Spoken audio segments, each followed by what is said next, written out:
Queridos amigos, hermanos, hermanas, estamos muy contentos una vez más de poder encontrarnos, aunque sea por esta vía, ¿cierto? Para poder compartir la palabra del Señor en esta mañana, o ya tarde ya. Y hoy nosotros acabamos de leer Levítico 4. Como decíamos, explorar el Levítico capítulo a capítulo y cada uno de los rituales y sacrificios, sin duda alguna, podría ser algo muy interesante y sería algo muy edificante, no tengo duda de eso. Sin embargo, debido a que el tiempo nos apremia y hemos querido iniciar ahora esta serie para concluirla en febrero, vamos a estar más bien seleccionando algunas cosas o instrucciones del Levítico y tratando de entender el sentido, el significado que ellas tienen. Bien, así que mantenga su Biblia abierta allí, en Levítico capítulo 4, el capítulo entero, desde el verso 1 al 35, ¿ya? Todo el capítulo. Ya fue leído. Aquellos que tal vez están escuchando un podcast en este momento, si quieren pueden ponerle pausa ahora, irse a su aplicación de YouVersion y poner ahí el audio para escuchar Levítico 4, el capítulo completo, ¿bien? Y luego entonces retomar la escucha de este mensaje. Pero los que estamos ahora aquí en esta transmisión ya se dio lectura a Levítico 4, así que vamos a ir directo a hablar al respecto del tema que hoy día nos convoca. Y para los jóvenes que están tomando nota, hoy vamos a hablar acerca de cómo Dios provee un medio para los que pecan descuidadamente. Así que vamos a hablar de cómo Dios tiene misericordia de nuestros descuidos. Eso es lo que vamos a hablar el día de hoy, así que si quiere ponerle ahí como título, decir que Dios tiene misericordia de nuestros descuidos. Dios tiene misericordia de nuestros descuidos. Y vamos a ver hoy 4 cosas muy breves en realidad, a partir de este capítulo. Son 4 temas que se levantan en este capítulo. Para los que conocen un poquito más este lenguaje técnico, ¿cierto? De la preparación de sermones, ¿cierto? Lo que se llama la homilética. Los sermones temáticos muchas veces están muy infravalorados, ¿cierto? O subvalorados, y la verdad es que tienen su valor y a veces nos pueden servir justamente en casos como estos para poder levantar algunos temas, obviamente a partir de la escritura. Lo importante es siempre mantener la fidelidad a la escritura en cualquier tipo de sermón, expositivo, temático, narrativo, etc. Y hoy entonces en este mensaje, hoy día tal vez más temático, yo quisiera levantar 4 temas a partir de Levítico 4. Y vamos a tomar nota de ellos, siguiendo con nuestra serie, ¿cierto? Santos. Así que, y lo que estamos viendo es esto, es que Dios está llevando a cabo un propósito, un plan. Recordemos cómo esto se encaja dentro de la historia. Recordemos que el Señor nos muestra una maravillosa estructura. Esto es una gran obra, una mega obra literaria de Moisés que va del Génesis hasta el Deuteronomio. Y es lo que se llama la Torá, la ley, así le dicen los judíos, la Torá. Se le llama a estos 5 libros. Nosotros escuchamos la palabra ley, Torá, y pensamos, en las instrucciones de lo que se debe o no se debe hacer. No, para los judíos, la Torá es desde el Génesis hasta el Deuteronomio, con todos los relatos también históricos que hay allí entre medio, y con todo aquello que se relata en ese contexto. Nosotros le llamamos a estos 5 libros simplemente 5 libros, una palabra en griego, Pentateuco, ¿sí? O 5 rollos. Estos son los 5 libros, el Pentateuco, ¿cierto? 5 rollos. Y lo que nosotros tenemos acá en Levítico es que ya el Señor muestra cómo Él había creado desde el inicio un jardín donde su presencia se manifestaba de manera libre, y donde los seres humanos tenían una libertad de comunión plena con Dios y de vida plena y armónica, porque no existía el pecado.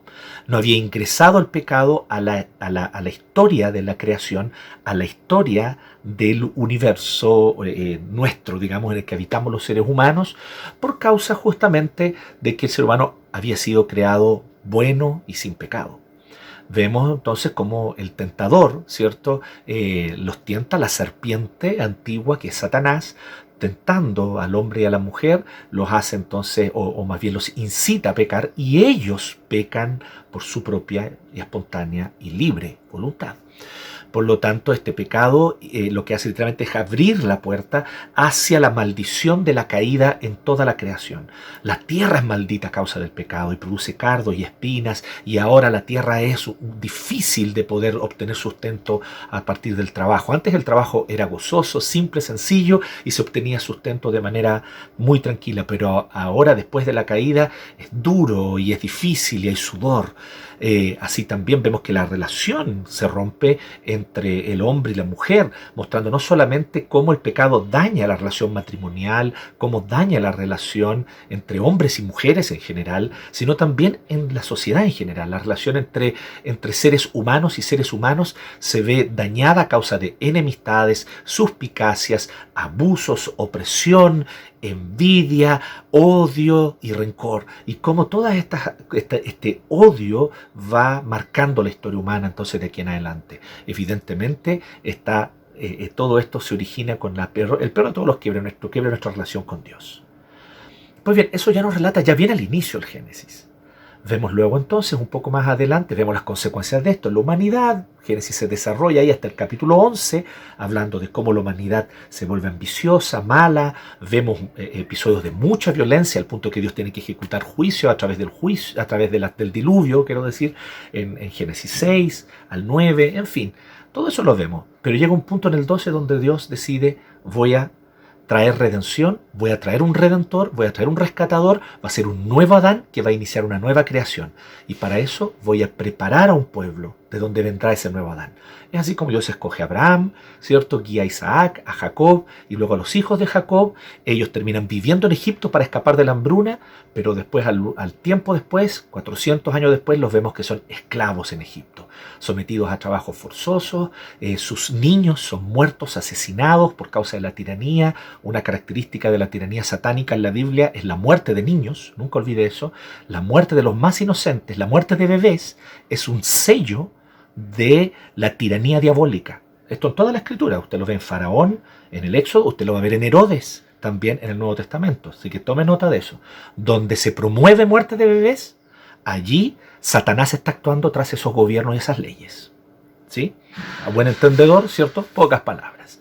Entonces lo que nosotros vemos es que en este contexto de tiranía, de opresión diabólica, nosotros vemos entonces que el Señor decide rescatar a su pueblo y llevarlo a habitar una tierra donde ellos puedan iniciar en una relación reconciliada con Dios, iniciar una relación reconciliada unos con otros y una relación reconciliada con la tierra.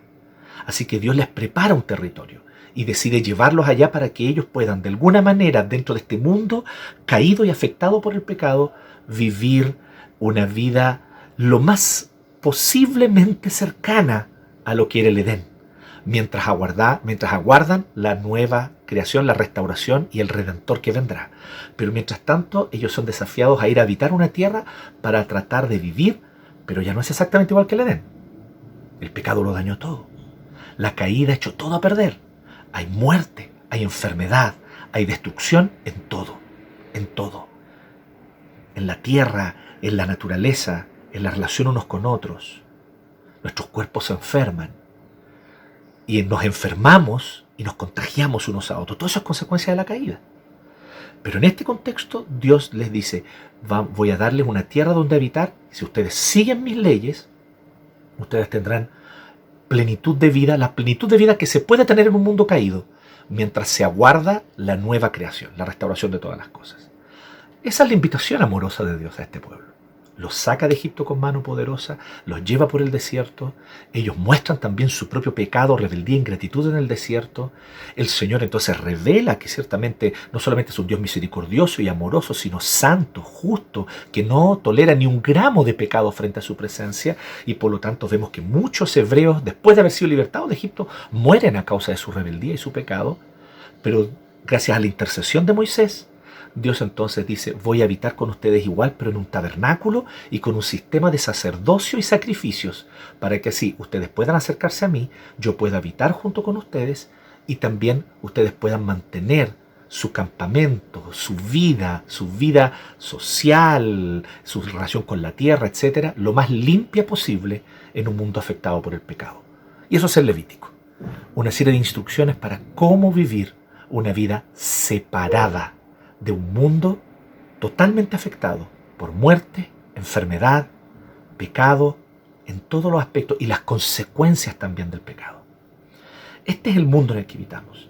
¿Es posible vivir en santidad en un mundo como este? Levítico nos presenta ese desafío. Ese es el desafío de Levítico, vivir en santidad en un mundo totalmente dañado por el pecado. Y quítate el concepto de santidad de una persona muy moralista, religiosa, perfectirijilla. No es ese el concepto de santidad bíblico. El concepto de santidad bíblico es alguien separado, que ha sido separado por Dios para vivir para Dios. Y por lo tanto es alguien que ama la creación, la cuida, obtiene de ella su sustento, pero también la cuida, porque entiende su responsabilidad como mayordomo de la creación. Es alguien que trata con justicia al prójimo. No es un perfectirijillo moralista que mira menos al prójimo que no es tan bueno como él. Eso no es el concepto de santidad bíblico.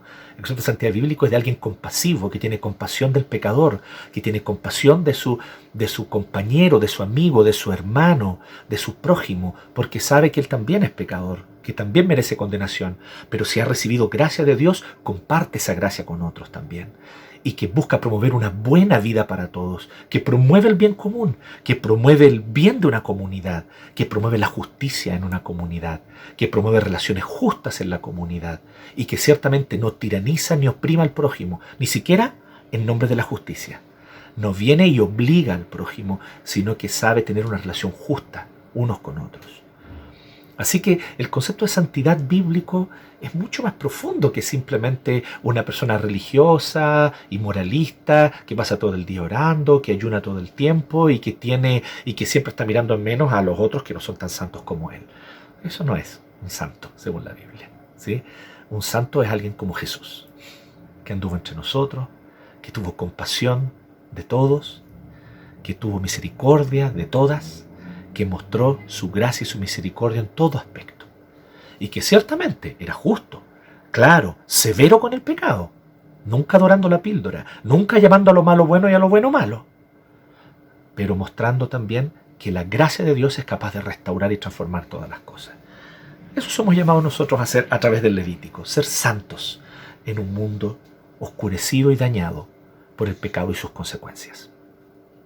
Así que, teniendo esto en cuenta, Levítico 4 nos va a hablar al respecto de esto que nosotros acabamos de decir, ¿no? Que Dios tiene misericordia de nuestros descuidos. Dios tiene misericordia de nuestros descuidos. Y vamos a ver 4 principios que están aquí en el Levítico 4. Podemos levantar otros más, pero al menos 4 principios. Lo primero que nosotros vemos es que es importante tomar nota, y esto es lo primero: pecar descuidadamente no nos exime de culpa. Toma nota de esto. Pecar descuidadamente no nos exime de culpa. Yo no te vengo a dar una clase de teoría jurídica. Yo no vengo a hablarles de filosofía del derecho. Yo no vengo a hablarles de las bases y el fundamento de la justicia o del sistema judicial moderno. Entiendo que hay muchas cosas valiosas en ese sistema judicial y ciertamente tenemos el privilegio de vivir tiempos privilegiados donde, aunque existe corrupción en todo ámbito porque el pecado sigue siendo una realidad, sin embargo tenemos un sistema judicial que permite al acusado defenderse, que presume inocencia y todos principios muy, muy sanos y muy buenos, e incluso que de una u otra manera tienen su origen en el propio cristianismo y en la Biblia. Sin embargo, yo no te estoy hablando de teorías jurídicas actuales. Yo te estoy hablando de tu condición delante de Dios. Yo te estoy hablando de tu condición espiritual delante de Dios. Yo te estoy hablando de cómo tu corazón se presenta ante Dios. No te estoy hablando de actos o crímenes que yo cometo y que pueden ser probados ante un tribunal humano. Te estoy hablando del corazón ante Dios. Y a ese nivel, al nivel más profundo, a la raíz de nuestra existencia, allí, nunca olvides este principio: pecar descuidadamente no te exime de culpa. Es que yo no sabía que eso era malo. Pecaste igual. Eres culpable delante de Dios. Porque así de implacable es la justicia de Dios. Pero también porque Dios conoce nuestro corazón mejor que nosotros. es muy interesante entender la seriedad del pecado. Y esto es lo que nos muestra. Dice que cuando alguien viole, dice el 2, inadvertidamente cualquier mandamiento del Señor e incurre en algo que está prohibido, se procederá de la siguiente manera. Y ahí entonces vienen instrucciones, si ustedes se dieron cuenta, para el sacerdote ungido. Ya vamos a ver quién es el sacerdote ungido, quiénes son los sacerdotes ungidos. Y cuando habla de la asamblea que es culpable, ya vamos a ver también a qué se refiere esa palabrita en el hebreo asamblea, cuando la asamblea es culpable, nos dice el 13. Luego entonces habla respecto de personas que están en eminencia, gobernantes, utiliza aquí la NBI como traducción, que no es una traducción impropia, es una buena traducción, pero tal vez el concepto es alguien que está en eminencia, un poco más amplio. Y cualquier persona común del pueblo está en el 27 en adelante. Pero el punto en todos ellos y el punto en todo este capítulo es el pecar inadvertidamente. Y ahí es donde uno dice, pero ¿cómo es posible? Pero si fue sin querer, ¿cómo va a ser culpable? Si fue inadvertidamente, ¿cómo va a ser culpable? Déjame decirte que el pecado es terrible. El pecado extiende sus tentáculos desde el centro de nuestro corazón, que es donde se encuentra. El pecado no está allá afuera, no está en las malas costumbres de la época, no está en la cultura, el pecado no está en todas esos valores que nos transmiten mediante la radio, la televisión y esas cosas que contaminan. No, lo que contamina al hombre viene del corazón, lo dice Jesús, literalmente. Entonces, ¿dónde se origina el problema del pecado? Se origina en el corazón humano, en tu corazón, comenzando por el tuyo. Así que la guerra entre el bien y el mal, la batalla entre el bien y el mal, no está allá afuera. La batalla entre el bien y el mal, al contrario de lo que muchos tal vez quisieran pensar en un día como hoy, un día de elecciones, no está en las posiciones políticas o las ideologías políticas enfrentadas o confrontadas. Allí no está la batalla entre el bien y el mal. La batalla entre el bien y el mal no está entre la batalla entre fuerzas globales importantes y poderosas que luchan entre sí. La batalla entre el bien y el mal, ¿sabes dónde está? En tu corazón, allí, en la mitad de tu corazón, en el centro de tu corazón. Allí está la batalla entre el bien y el mal. Allí se origina la batalla entre el bien y el mal. Y toda otra batalla entre el bien y el mal que se pueda expresar en la sociedad o en la cultura o en los medios de comunicación o en la política o en lo que sea, se originó allí, en el corazón tuyo y mío, en el corazón de seres humanos. Y ahí a ese nivel, en el corazón, de allí brota el pecado y el pecado extiende sus tentáculos de maneras muy, muy terribles. Pero hoy nosotros tenemos, tal vez pienso yo, aquí esto es algo tal vez un poco más personal, pero quisiera invitarlos a pensar conmigo esto. Tal vez, aunque yo creo que siempre hemos tenido la Escritura, siempre hemos tenido la Biblia, evidentemente, para ver eso claramente según la Biblia.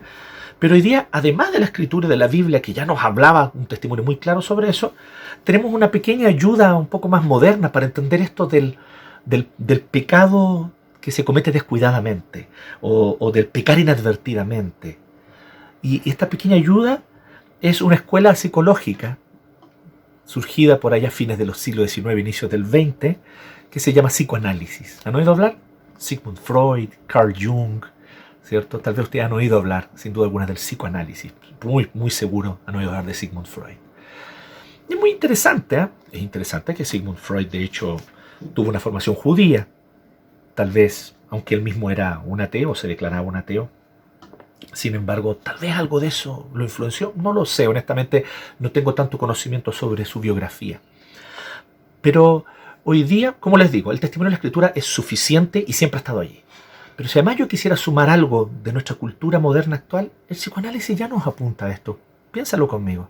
Nos habla del inconsciente. Y nos dice cómo el inconsciente nos mueve a hacer muchas cosas. ¿Y sabes qué es lo que está a la raíz de nuestro inconsciente? ¿Qué es lo que está allí en la base? De hecho, muchas veces es representado como un iceberg, ¿no? La puntita del iceberg son nuestras decisiones y acciones conscientes. Y toda la base del iceberg hacia abajo, debajo del agua, ese es el inconsciente. Ahí están las verdaderas motivaciones. Ahí están nuestros deseos. Nuestros deseos. Nuestros afectos. Palabrita que no es nueva. Palabrita que 2 o 3 siglos antes ya la usaban los pastores y teólogos puritanos del siglo XVII, fundamentados en la Escritura. Ya le decían a sus congregaciones por allá, por el siglo XVI y XVII, sus afectos los mueven, hermano. Cuiden sus afectos, aprendan a amar a Dios sobre todas las cosas. Porque lo que nos mueve no son nuestras decisiones conscientes, las que siempre nosotros justificamos y racionalizamos, son nuestros afectos. Entonces parece que este día no se le ocurrió a Freud así de la nada, ¿no? Ya habían predicadores bíblicos, escriturales, reformados, fundamentados en la Escritura, que hablaban de la importancia de los afectos, como Jonathan Edwards en el siglo XVIII en Estados Unidos, uno de los mayores puritanos norteamericanos. Cuando nosotros vemos el tema de nuestros amores y deseos, vemos que muchas veces eso que nosotros llamamos pecar descuidadamente se originó en que en nuestros deseos nosotros hemos querido hacer nuestra voluntad en vez de la voluntad de Dios. Es que si me hubiesen dicho, me hubiesen explicado que eso estaba mal, yo no lo habría hecho.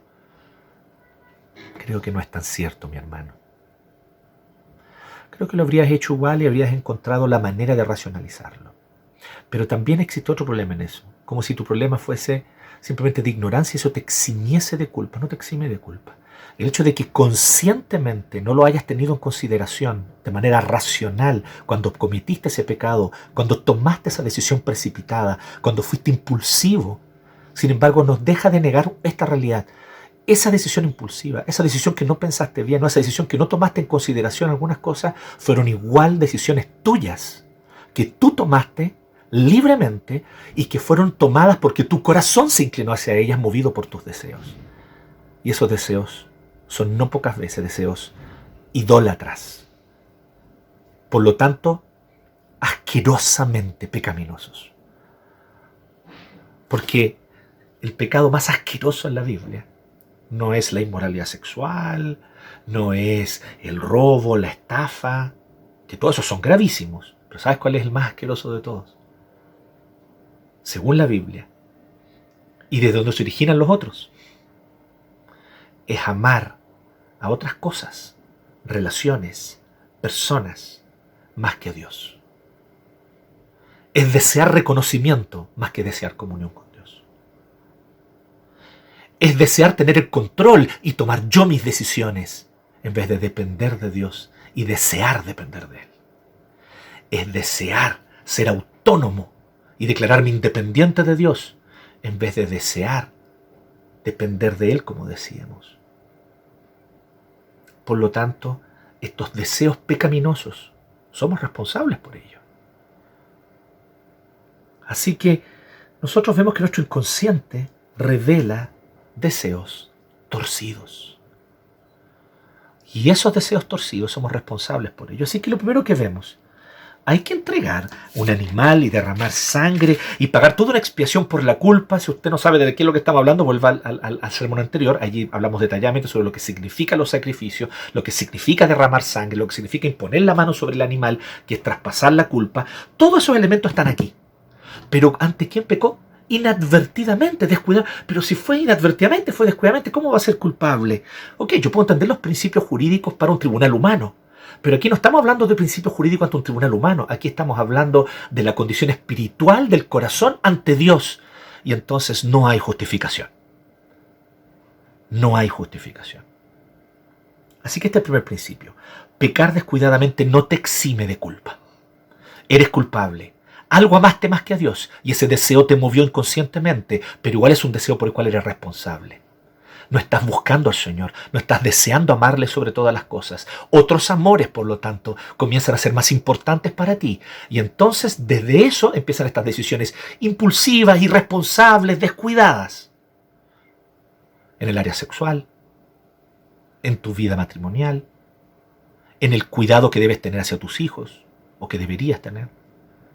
Estos descuidos con relación a tu dinero, a tu nivel de endeudamiento. Es que si yo hubiese sabido, no. El problema no es que si hubiese sabido. El problema es que te movió el amor por el estatus que te puede dar el consumo.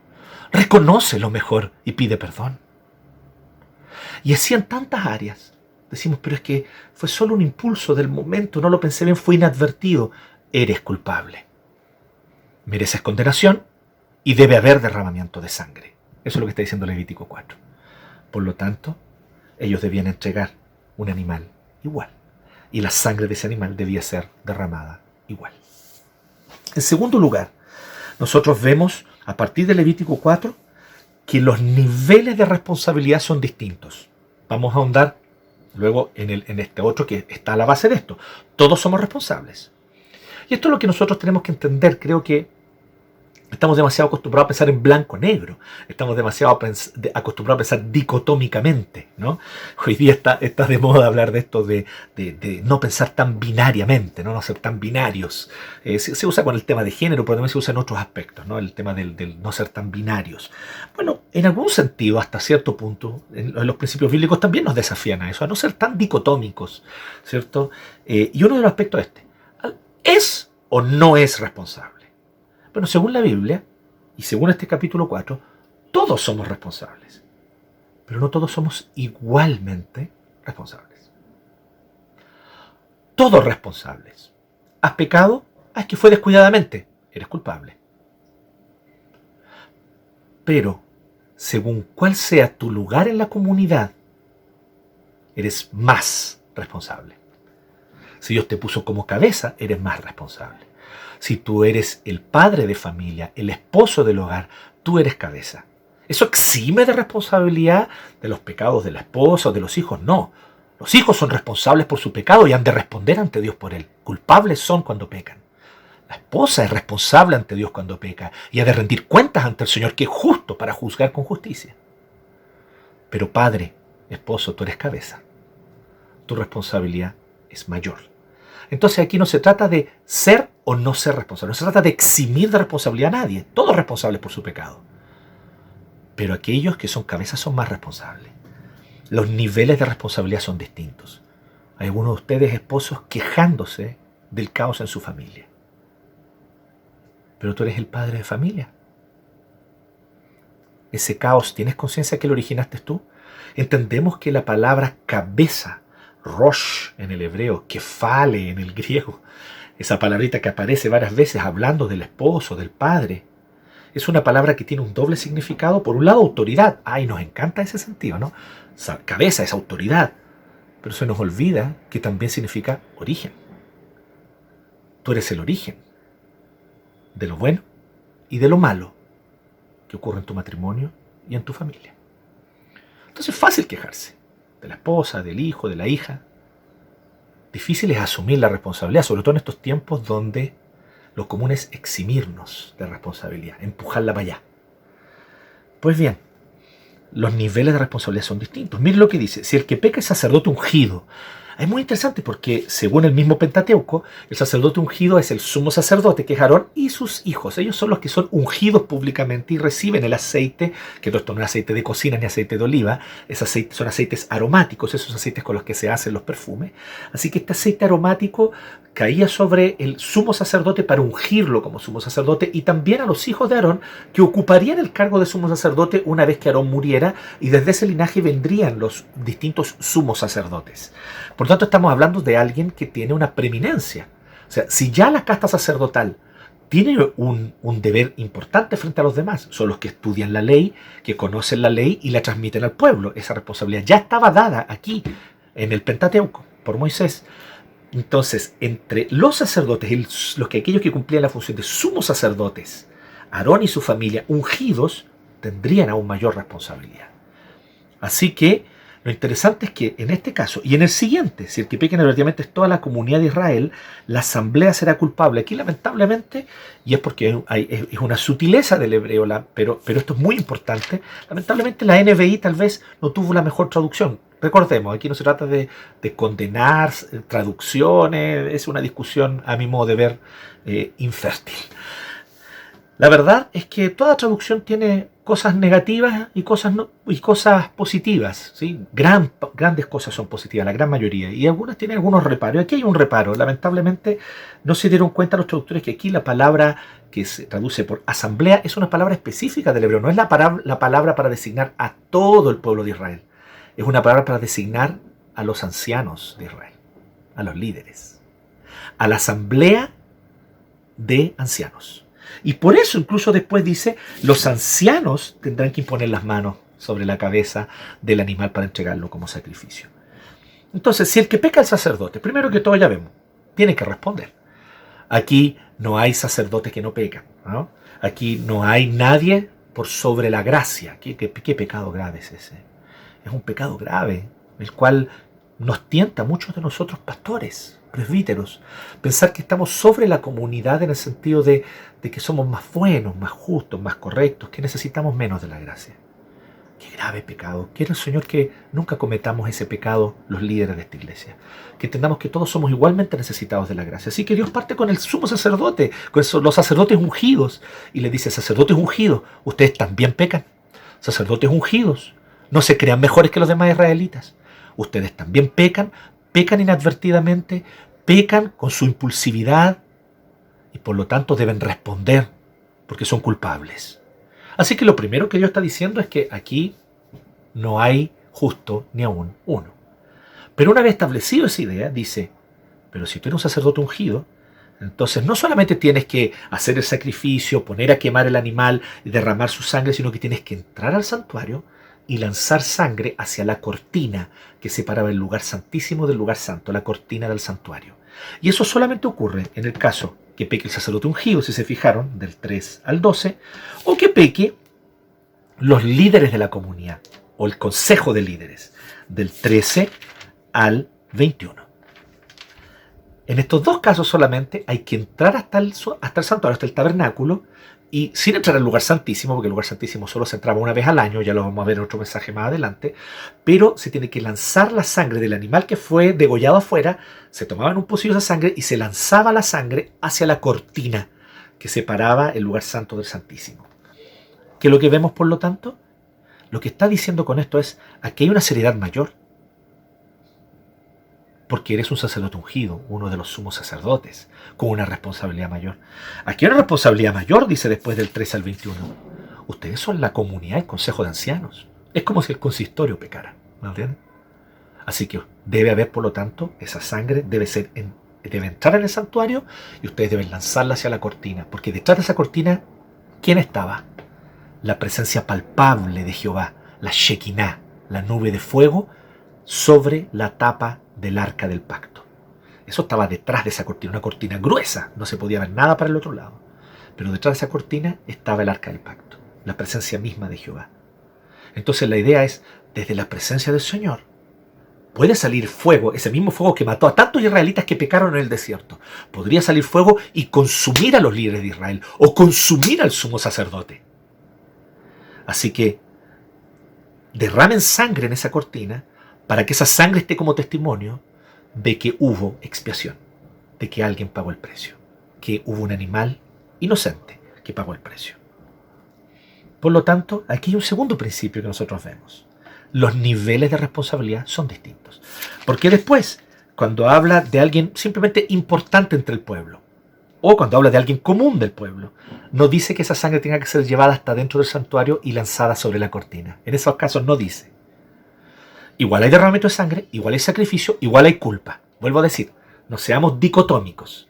Todos igualmente responsables y cada uno debe responder por su propio pecado. Sin embargo, hay niveles de responsabilidad distintos. Y hay un mayor nivel de responsabilidad en quienes son cabeza. Rosh es la palabra hebrea. Los sacerdotes ungidos y el consejo de líderes, el consejo de ancianos. Así que hay mayor responsabilidad de quienes ejercen el liderazgo. En tercer lugar, nosotros vemos que el pecado también tiene una dimensión comunitaria. Y esto lo vemos justamente en este caso del consejo de ancianos. Porque dice así, porque evidentemente la palabra allí apunta a algo comunitario. Si la que pecan advertidamente es esta asamblea, este consejo, si los que pecan advertidamente son un grupo de personas, una comunidad, entonces toda la asamblea será culpable de haber hecho algo que los mandamientos del Señor prohíben. Así que cuando la asamblea se dé cuenta del pecado, no nos da detalle cómo se dan cuenta. Puede ser que un profeta se levante y diga: ustedes pecaron, como ocurrió con Natán, por ejemplo, ¿cierto? Que no es que David no supiera que había pecado con Betsabé, pero Natán lo va a confrontar porque él está haciendo de todo para ocultar ese pecado, para taparlo, ¿no? Pero aquí lo interesante es que el punto es que hay una responsabilidad comunitaria por el pecado. Sin duda, alguno de los grandes tesoros del protestantismo y de la reforma protestante fue rescatar la responsabilidad individual de cada uno ante Dios por su pecado y de cada uno también de presentarse ante Dios y creer en Él y depositar su fe en Cristo para salvación. Es uno de los grandes tesoros que el protestantismo rescató de la Escritura, de los principios bíblicos. Y eso nunca hay que abandonarlo. Ciertamente las responsabilidades son personales. Ciertamente la salvación es personal. Y ciertamente las responsabilidades personales son claras en la Biblia delante de Dios. Pero sin negar las responsabilidades personales, más bien todo lo contrario, reafirmándolas, también la Biblia nos da cuenta de las responsabilidades comunitarias. Hoy día que en este mundo ideológico político está contrapuesto la responsabilidad individual contra la responsabilidad social, ¿cierto? Y es como, no, es que la responsabilidad social es lo que importa y somos responsables por los desvalidos, por los pobres, para hacer justicia. Y por otro lado están aquellos que solo hablan de la responsabilidad individual. No, cada uno es responsable individualmente nomás, el que rascarse con sus propias uñas y salir adelante. Y están opuestas estas dos cosas. En la Biblia no están opuestas. Ambas cosas son planteadas abiertamente como verdades claras. La responsabilidad personal y la responsabilidad comunitaria. Y sí, querido hermano ultraliberal o libertario, según la Escritura, existen los pecados comunitarios. Existen los pecados sociales. Existen los pecados que cometemos como comunidad. Este tercer principio no hay que olvidarlo. El pecado también tiene, no es que solamente, que ciertamente y de manera principal tiene una dimensión personal, pero junto con eso también tiene una dimensión comunitaria. Y es tal así, y aquí vemos lo interesante, que ¿quiénes tienen que presentar entonces el sacrificio y pedir perdón? Los ancianos. Que aquí la palabra ancianos, parecido con nuestra palabra presbíteros, que de hecho literalmente en el griego eso significa presbítero, significa anciano en el griego, como nuestros presbíteros en la iglesia local, son responsables por la iglesia. Qué tremendo esto. Ellos tienen que presentar, por lo tanto, la ofrenda, el animal en sacrificio. Así que los ancianos gobernantes, en este caso obviamente era una comunidad teocrática, por así decirlo, ¿no? Donde a través de los sacerdotes y de la ley que los sacerdotes enseñaban, se gobernaba a las 12 tribus de Israel. Pero lo interesante es que en este contexto estos ancianos son guías tanto espirituales, como también son quienes deciden el juicio y la justicia, y son quienes deciden entre los tribunales. Cuando se acusaba a alguien, ellos escuchaban al acusado, ¿cierto? Escuchaban a aquellos que estaban presentando la acusación y ejercían justicia. Ellos también eran los que ayudaban a decidir cuestiones de terreno, de herencias. Así que los ancianos eran como un tribunal, pero también se sentaban a la puerta de las ciudades para decidir qué es lo que se iba a hacer con respecto a la ciudad, a dónde se podían invertir ciertos recursos para el beneficio de la comunidad. Se tomaban decisiones con respecto de qué hora los comercios podían estar abiertos. Entonces, es una mezcla entre un poder espiritual, un poder ejecutivo, un poder judicial, y eso era el consejo de ancianos, ¿sí? Y en ese sentido las comunidades de Israel eran muy libres, porque no tenían a un rey, un monarca que desde arriba ejercía todos los poderes del Estado hacia abajo, sino que eran comunidades donde cada comunidad tenía consejos de ancianos que decidían en comunidad. ¿Qué es lo interesante en este contexto? Que ellos son responsables, ellos tienen que llevar el sacrificio. Entonces hay una responsabilidad comunitaria y ellos tienen que llevar este sacrificio. Pero el pecado también tiene una dimensión comunitaria. Creo que hemos olvidado eso a veces. Claro, por temor a parecer que vamos a terminar como diciendo una idea que es de una filosofía política que tiene base y fundamento ateo, materialista, como es el caso del marxismo, ¿no? Que sobreenfatiza la responsabilidad comunitaria, negando casi toda responsabilidad individual, diciendo que en el fondo los oprimidos, porque son oprimidos, pecan y no son responsables por su pecado. Lamentablemente esa visión marxista, anticristiana por lo tanto, ha contaminado a muchos y a muchos los tiene pensando así, que en realidad las personas no son responsables, el delincuente no es responsable, el criminal no es responsable, ¿cierto? Y el subversivo violento no es responsable porque yo soy rebelde porque el mundo me hizo así. Bueno, esa idea lamentablemente, claro, ha empapado nuestra cultura actual.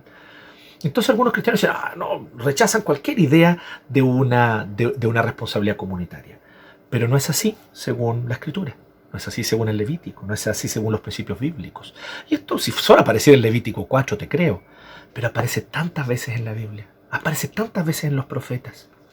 las responsabilidades comunitarias, la responsabilidad social por el pecado. Aparece tantas veces Isaías, Amós, Miqueas.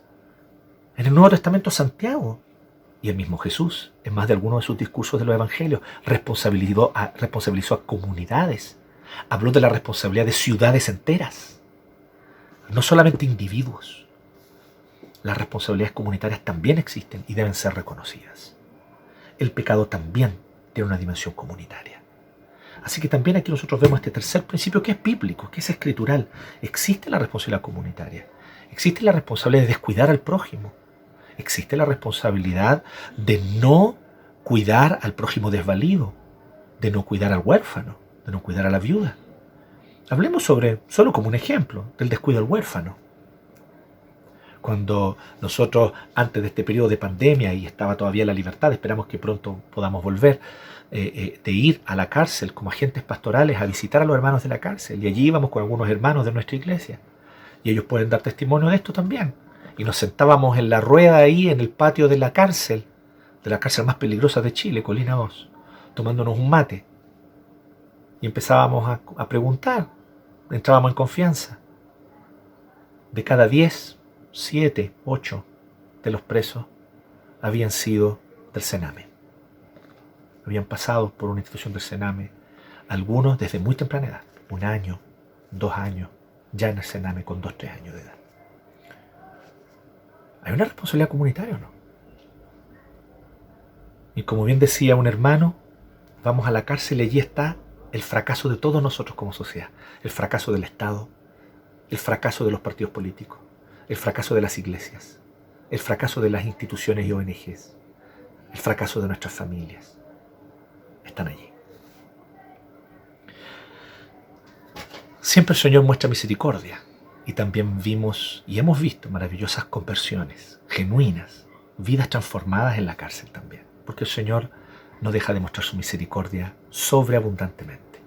Pero pensemos en nuestras responsabilidades. Pensemos que también tenemos responsabilidad comunitaria. Pensemos que hoy eso también debe ser reconocido por cada uno de nosotros. Así que creo que también Levítico 4 claramente nos apunta en ese sentido. Finalmente, tal vez algo muy obvio, como ya lo dije, incluso lo mencioné, pero que no hay que dejar de destacarlo. Lo dejo para el final, no porque sea lo menos importante. Es muy importante. Tal vez podríamos haberlo dicho primero, pero no hay que dejar de olvidar esto. Todo tipo de personas tienen su responsabilidad personal. Y esto como que contrasta con lo que acabo de decir. Pero en realidad no es que contraste en un sentido de tensión o oposición, se complementa. Hay responsabilidad comunitaria y social por el pecado.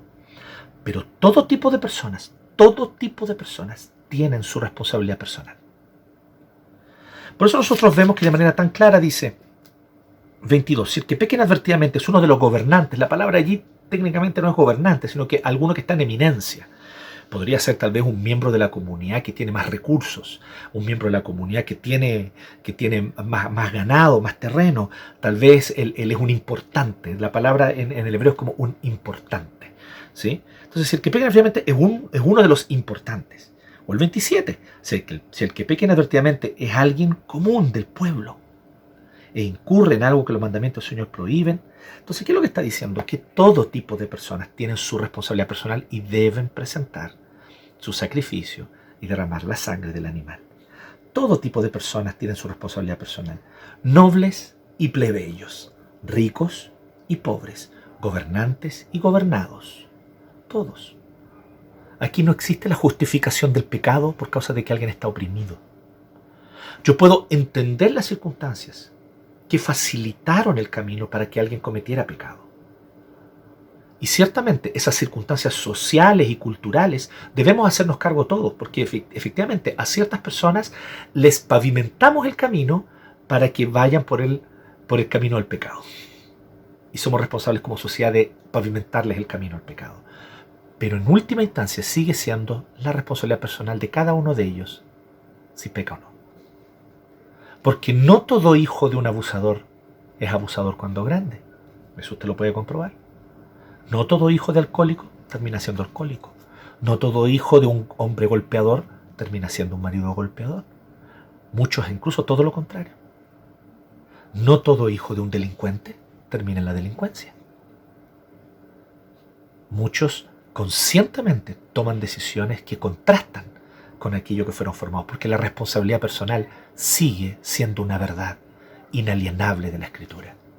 Aquí no existe una clase oprimida a la cual se le tenga que justificar todos sus pecados, porque pobrecitos están oprimidos. Es más, llegar con ese mensaje a ellos no es tratarlos como seres humanos. ¿Quieres tratar con dignidad al desvalido? ¿Quieres tratar con dignidad al oprimido? Trátalo como persona responsable. Esa es la mejor manera de decir, tú eres imagen y semejanza de Dios y eres responsable por tu pecado. Y no voy a justificar al sistema, echarle la culpa al sistema neoliberal. No le voy a echar la culpa a la clase política. No le voy a echar la culpa a la concertación. No le voy a echar la culpa a ningún otro factor. Vengo aquí a decirte que tú eres responsable por tu pecado, que tú pudiste haber tomado una decisión distinta, pero tomaste la decisión de pecar contra el Señor, de pecar contra tu prójimo. Eres responsable y tienes culpa. Pero te digo algo, si hoy delante del Señor te dueles por tu pecado y te arrepientes delante de Él, hallarás misericordia y hay gracia para ti, hay perdón y nueva vida, porque el Señor derrama su gracia sobreabundantemente donde el pecado ha abundado. Y en tu corazón ha abundado el pecado, en tu vida ha abundado el pecado. Ese mensaje dignifica a la persona, dignifica al huérfano, a la viuda, al pobre, al extranjero. No lo justifico por lo que ha hecho mal. Le muestro claramente que ha pecado. Y le muestro claramente que es imagen y semejanza de Dios. Y le muestro claramente que también hay perdón, hay gracia y hay misericordia. Esto es Escritura. Este es el mensaje revelado del Señor. Y esto es lo que no tenemos que perder de vista. Por lo tanto, no olvidemos esto. Todo tipo de personas tienen su responsabilidad personal. Todo tipo de personas. Así que con estos 4 principios en mente, ¿qué es lo que nosotros podemos, por lo tanto, decir de el Levítico 4? Repasando. Primero, pecar descuidadamente no nos exime de culpa. No olvides eso. Pecar descuidadamente no nos exime de culpa. Delante de Dios, no. En segundo lugar, los niveles de responsabilidad son distintos. Los que son cabeza son más responsables. En tercer lugar, el pecado también tiene una dimensión comunitaria. Y en cuarto lugar, todo tipo de personas tienen su innegable e inalienable responsabilidad personal. Todo tipo de personas tienen su responsabilidad personal. Este es el cuarto principio. A partir de esos 4 principios, comenzamos a entender más claramente en qué mundo vivimos y quiénes somos. Valoramos, y todos tenemos que valorar la idealización y el soñar con un mundo distinto, y debemos hacerlo. Pero tenemos que recordar que el mundo no será distinto a partir del esfuerzo humano, ni de las organizaciones humanas, ni a partir de ningún tipo de mancomunación que hacemos. No, todos nosotros unámonos y vamos a lograr un futuro mejor. El ser humano es pecador. Nuestro pecado traspasa toda la realidad y nuestro pecado lo contamina todo. Levítico nos empieza a mostrar que el pecado es más terrible de lo que creíamos. Que el pecado está allí en nuestras motivaciones inconscientes. Que el pecado está allí en nuestros deseos inconscientes. Y que somos responsables por él.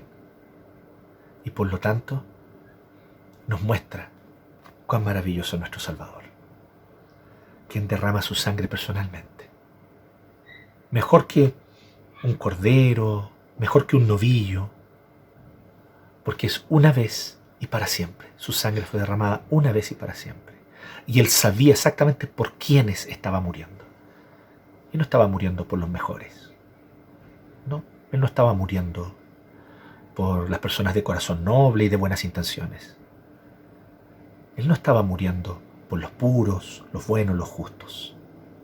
Él estaba muriendo por pecadoras y pecadores, transgresoras y transgresores de todo tipo, que hemos pecado contra Él, que hemos sido rebeldes en todo aspecto, por personas que viven vidas que no merecen tal vez ser miradas con compasión, pero Dios quiso tener misericordia.